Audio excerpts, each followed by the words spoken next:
Hello, this is David from Ministries, Western Australia, and I'd just like to encourage you today to spend a couple of minutes with me because I'm actually going to explain a little bit about the word, the name of God, Adonai, and how it relates to a very significant part of Abraham's life in Genesis chapter 15.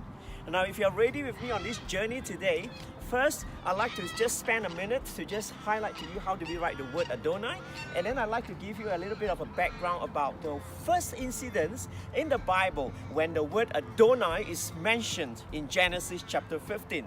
Get ready. So here's how you write the word Adonai. There's always a consonant in Hebrew, and there's an aleph, dalet, nun with a yud. So there is aleph, dalet, nun and yud, and because every consonant in Hebrew language has to go along with a vowel. So aleph goes with hatif patah, and then there is actually a holem here, there's a kametz here, and there is a nine. So basically this is Adonai, and that's how you write the word Adonai. And if you'd like to study a little bit more, you can actually go to Strong's Concordance number 0136. Google Strong's Concordance in Hebrew 136, and you can understand there's about 434 occurrence of this word in the Bible in 419 verses. In the King James Version, obviously, it differs a little bit with the others. But it's just a word of mention here. Adonai is not the same as the word Yahweh, because Yahweh is actually Yud, Hey, Vav, Hey. And that is the tetragrammaton, which is God's name, which the Jewish people do not like to pronounce. So most of the times when you see the word Yahweh in the Bible, in King James or other versions, it's translated as capital L-O-R-D, or sometimes they just pronounce it, substitute it with the word Adonai. But specifically in the Bible, it's about 434 times when the word Adonai is being used. Now get ready. Here is where it gets really, really interesting. I remember someone mentioning to me that when a word is used for the first time in the Bible, it is very significant. And I just want to highlight this because the first time that the word Adonai is used in the Bible is actually in Genesis chapter 15, verse 2.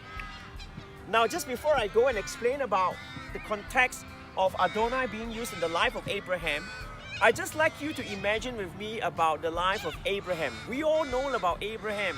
He's the father of nations, but what makes him so unique that he's the father of nations? What makes him so impeccable? What makes him so powerful and impactful when so many chapters of the Bible, if you read the Bible from Genesis chapter 12, 13, 14, 15, 16, 17, 18, 19, 20, 21, 22, every single chapter from chapter 12 verse 1, when it says God told Abraham, get out of your land.